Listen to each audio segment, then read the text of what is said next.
Olá, meus amores! No vídeo de hoje nós vamos falar um pouquinho sobre a religião na Grécia Antiga. Antes de assistir esse vídeo, certamente você já assistiu alguns trechos do filme Hércules da Disney. Esse filme, ele é um filme assim muito legal, muito divertido, e ele apresenta alguns deuses e algumas características da mitologia grega. Uma dessas características é a presença dos heróis, que são considerados semideuses pela Grécia Antiga.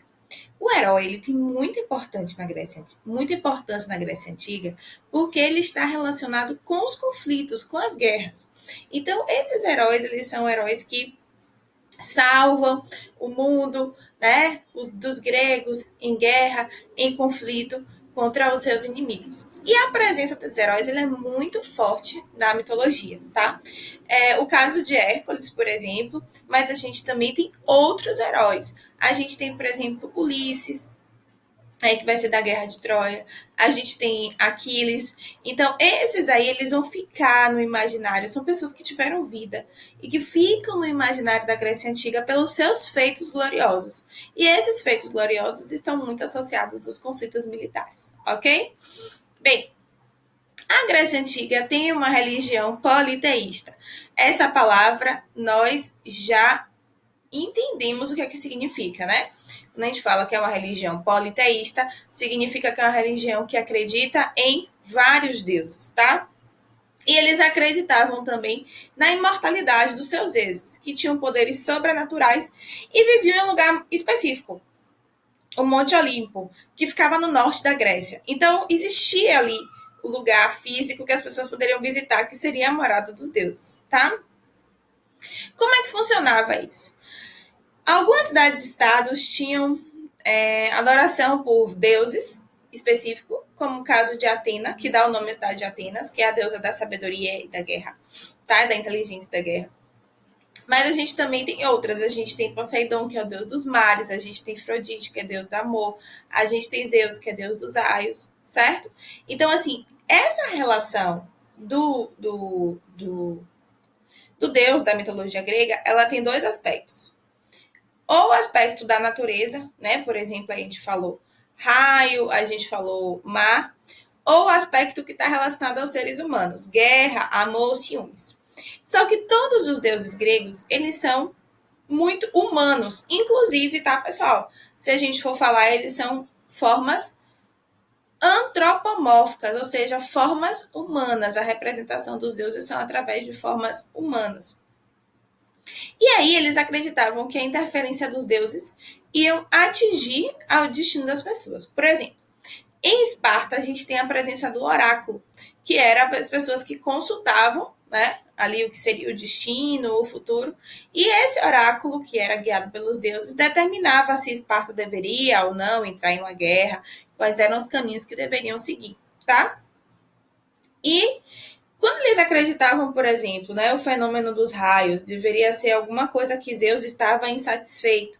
Então eles cultuavam muitos deuses, uma forma de deixar os deuses de bom humor, porque os deuses de bom humor também fariam com que eles tivessem uma boa vida.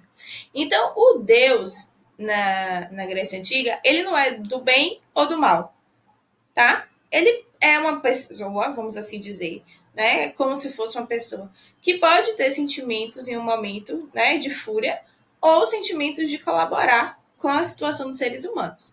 Então, é muito importante a gente lembrar disso, tá? Por exemplo, o Hades, que é o deus do submundo, que no filme Hércules é tratado como se fosse um deus do mal. Ele é o deus do submundo, não quer dizer que ele é um deus do mal, certo?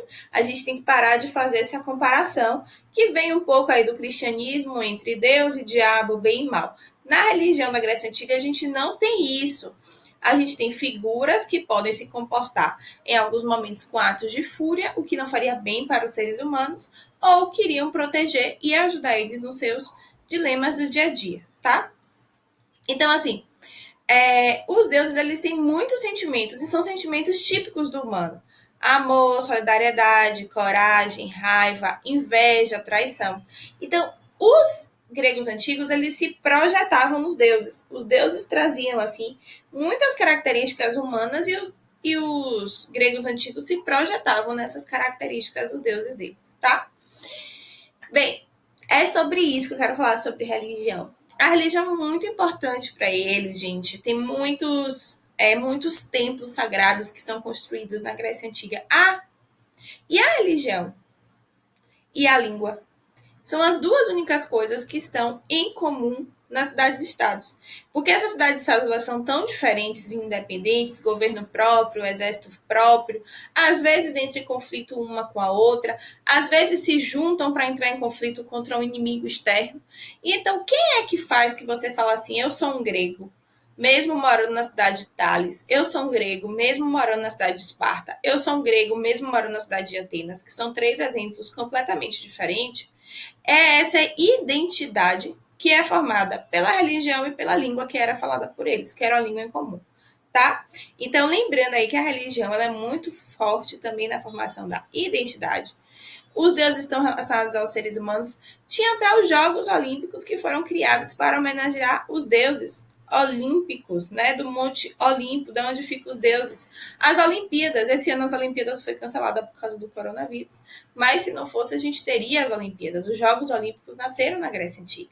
Então, essa construção aí, ela é muito, muito, muito importante para a gente entender como é que funciona, tá? A cultura e a religiosidade grega.